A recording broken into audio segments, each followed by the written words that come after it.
Hello दोस्तों, आज हम आप सभी छात्रों को हिंदी कक्षा 10वीं के 5 महत्वपूर्ण सब्जेक्टिव क्वेश्चन बताने वाला हूं। प्लीज़ दोस्तों, आप लोग वीडियो को लास्ट तक ज़रूर देखना, क्योंकि आप सभी छात्रों को मैं रोज़ाना हिंदी के चैप्टर वाइज सब्जेक्टिव क्वेश्चन बताऊंगा। और इस क्वेश्चन को अगर आप लोग पीडीएफ में डाउनलोड भी करना चाहो तो डाउनलोड कर सकते हो। इसके लिए आपको टेलीग्राम ज्वाइन करना पड़ेगा। टेलीग्राम का लिंक वीडियो के डिस्क्रिप्शन में दिया गया है, जाकर आप लोग टेलीग्राम ज्वाइन कर लीजिए।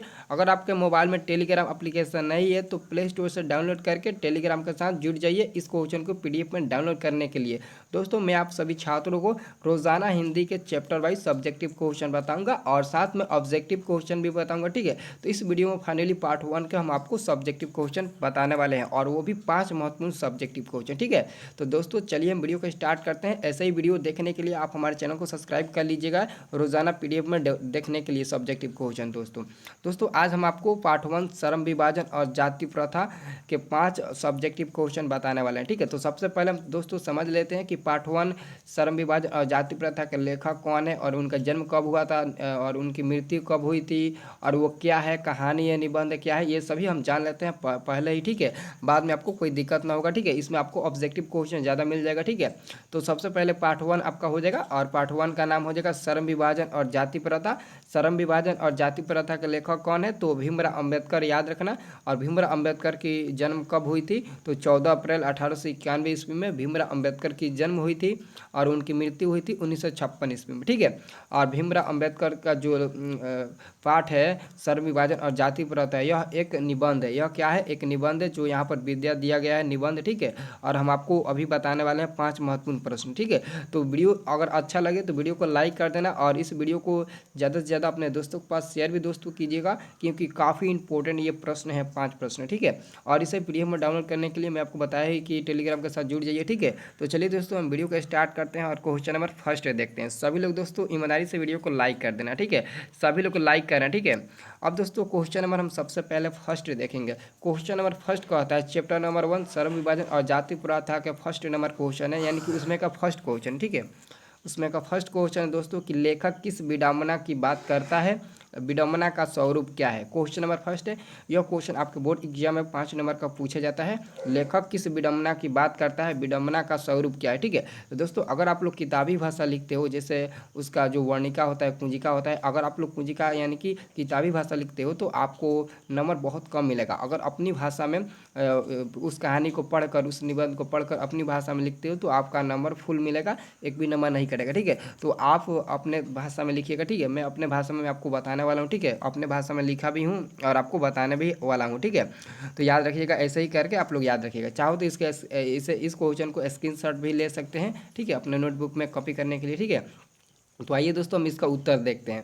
उत्तर है दोस्तों कि लेखक के अनुसार जिस कारण आज के समाज में जातिवादी विचार फल फूल रहा है, लेखक का कहना है कि इस युग में भी कुछ लोग जातिवाद के समर्थक और पोषक बने हुए हैं, जबकि विश्व के किसी समाज में जातिवाद पर आधारित श्रम विभाजन नहीं है।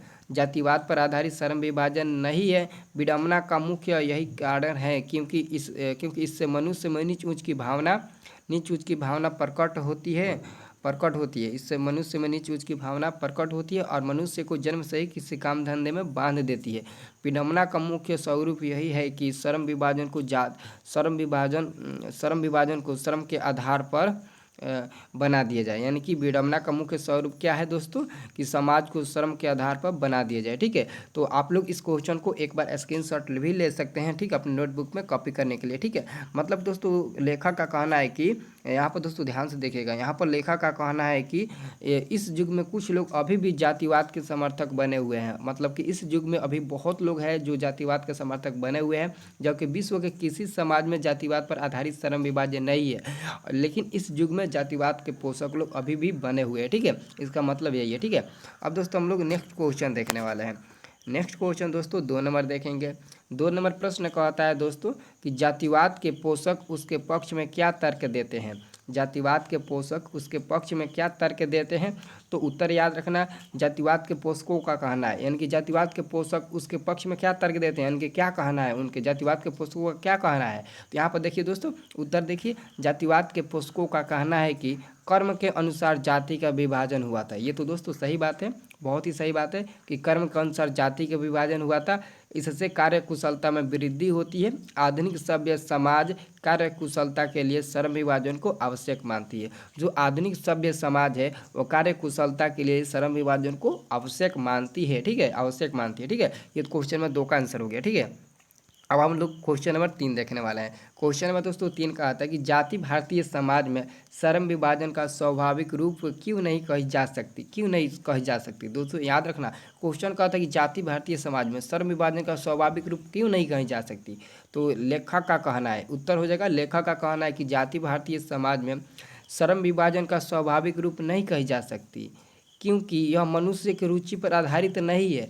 क्यों नहीं कही जा सकती, तो क्योंकि यह मनुष्य की रुचि पर आधारित नहीं है। मनुष्य अपनी क्षमता के अनुसार कार्य करता है। मनुष्य अपनी क्षमता के अनुसार करते हैं, ये तो हर मनुष्य अपनी क्षमता के अनुसार ही कार्य करेगा। ठीक है, तो यही कारण है जिसके कारण भारतीय समाज में श्रम विभाजन का स्वाभाविक रूप नहीं कही जा सकती, इसी कारण। ठीक है, तो याद रखना, आप क्वेश्चन नंबर 4 देखने वाले हैं। ठीक है, प्रश्न नंबर 4। ठीक है, अब प्रश्न नंबर 4 दोस्तों देखिए यहाँ पर दोस्तों प्रश्न नंबर क्या हो जाएगा, 4 हो जाएगा। ठीक है, प्रश्न नंबर 4 का आता है दोस्तों, लेखक ने पाठ में किन पहलुओं से जाति प्रथा को एक हानिकारक प्रथा के रूप में दिखाया है। ठीक है, बहुत ही इंपॉर्टेंट क्वेश्चन है।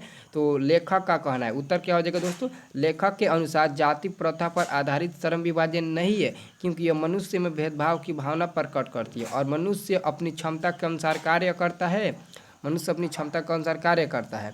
इसलिए दोस्तों, इसलिए लेखक जाति प्रथा को एक हानिकारक प्रथा के रूप में माना है। यानी कि मनुष्य जाति प्रथा को एक हानिकारक प्रथा के रूप में क्यों माना है, क्योंकि दोस्तों यह मनुष्य में भेदभाव की भावना प्रकट करती है और मनुष्य अपनी क्षमता के अनुसार उस समय कार्य करता है। इसलिए लेखक जाति प्रथा को एक हानिकारक प्रथा के रूप में माना है, यानी कि व्यक्त किया है। ठीक है, अब दोस्तों हम लोग अंतिम प्रश्न 5 नंबर देखने वाले हैं। 5 नंबर दोस्तों प्रश्न कहता है कि जाति प्रथा भारत में बेरोजगारी के एक प्रमुख और प्रत्यक्ष कारण कैसे बनी हुई है। जाति प्रथा भारत में बेरोजगारी के कारण बनी हुई है और कैसे बनी हुई है उसी का उत्तर आपको हम बताने वाले हैं। ठीक है, तो याद रखना उत्तर, जाति प्रथा मनुष्य को जीवन भर के लिए किसी काम धंधे में बांध देती है और मनुष्य को किसी अन्य काम करने की अनुमति नहीं देती है। ये जो जाति प्रथा है, जो जाति प्रथा है दोस्तों, ये मनुष्य को जीवन भर के लिए यानी कि हमेशा के लिए किसी दूसरे काम धंधे में बांध देती है। मतलब कि जैसे आप हो, आप किसी दूसरे को काम दे देते हो कि यही काम आपको करना है और वो व्यक्ति उसी काम को करता है। अगर आप किसी को जीवन भर के लिए कोई काम दे दोगे और बोलोगे कि यही काम आपको जीवन भर के लिए करना है, ठीक वैसे ही जाति प्रथा मनुष्य को जीवन भर के लिए किसी दूसरे काम में बांध देती है, किसी काम धंधे में बांध देती है और मनुष्य को अन्य काम करने की अनुमति नहीं देती है। और आप उस व्यक्ति को अन्य काम करने की अनुमति नहीं देते हो, सिर्फ वही काम करना है जो आप दिए हो। ठीक है, और जब मनुष्य अपना कार्य बदलने की कोशिश करता है तो जाति प्रथा उस कार्य को बदलने की अनुमति नहीं देते हैं। जब वो व्यक्ति अपने मन से दूसरा कार्य करने की कोशिश करता है तब जो व्यक्ति काम दिया होगा वो काम नहीं करने देगा। ठीक है, वही यहाँ पर भी बात बोला जा रहा है। ठीक है, तो याद रखना। अब यहाँ पर दोस्तों आगे देखेंगे, आगे क्या कह रहा है थी, और मनुष्य को किसी अन्य काम करने की अनुमति नहीं देती है। जब मनुष्य अपना कार्य बदलने की कोशिश करता है तो जाति प्रथा उस कार्य को बदलने की अनुमति नहीं देती है, जिसके कारण भूखमरी और बेरोजगारी की समस्या उत्पन्न हो जाती है। आप ही बताइए दोस्तों, अगर आप लोग किसी व्यक्ति को 1 दिन का काम है और आप लोग कहोगे कि आपको 10 दिन में करना है, ठीक है, तो क्या होगा, कुछ तो कुछ वहाँ पर असर पड़ेगा भूखमरी और बेरोजगारी पर। तो वही कारण यहाँ पर भी है जिसके कारण भूखमरी और बेरोजगारी की समस्या उत्पन्न हो जाती है। इस प्रकार अब दोस्तों अंत में आपको लिख देना है, इस प्रकार जाति प्रथा भारत में बेरोजगारी का एक प्रमुख और प्रत्यक्ष रूप से कारण बनी हुई है। ठीक है, ये फाइनली आपका 5 सब्जेक्टिव क्वेश्चन हो गया। ठीक है, अगर दोस्तों आपको ये वीडियो काफ़ी ज़्यादा पसंद आया होगा तो प्लीज़ वीडियो में कमेंट करके हमें बताइए कि सर ये वीडियो हमको बहुत ही अच्छा लगा और इसे PDF में हम डाउनलोड करना चाहते हैं। अगर PDF में डाउनलोड करना चाहते हैं तो फटाफट टेलीग्राम के साथ ज्वाइन हो कीजिए, जिसका लिंक वीडियो के डिस्क्रिप्शन में दिया गया है। अगर टेलीग्राम में नहीं है तो प्ले स्टोर से डाउनलोड कीजिए इस क्वेश्चन डाउनलोड करने के लिए। यही दोस्तों क्वेश्चन नहीं बल्कि आपको हिंदी का हर चैप्टर का सब्जेक्टिव क्वेश्चन मिलेगा। हिंदी का ही नहीं बल्कि और सारे सब्जेक्ट का भी आपको सब्जेक्टिव क्वेश्चन मिलेगा। बस आपको सब्र रखना है। आप हमारे चैनल को सब्सक्राइब कर लीजिए, सब्सक्राइब नहीं किए हैं तो। ठीक है दोस्तों।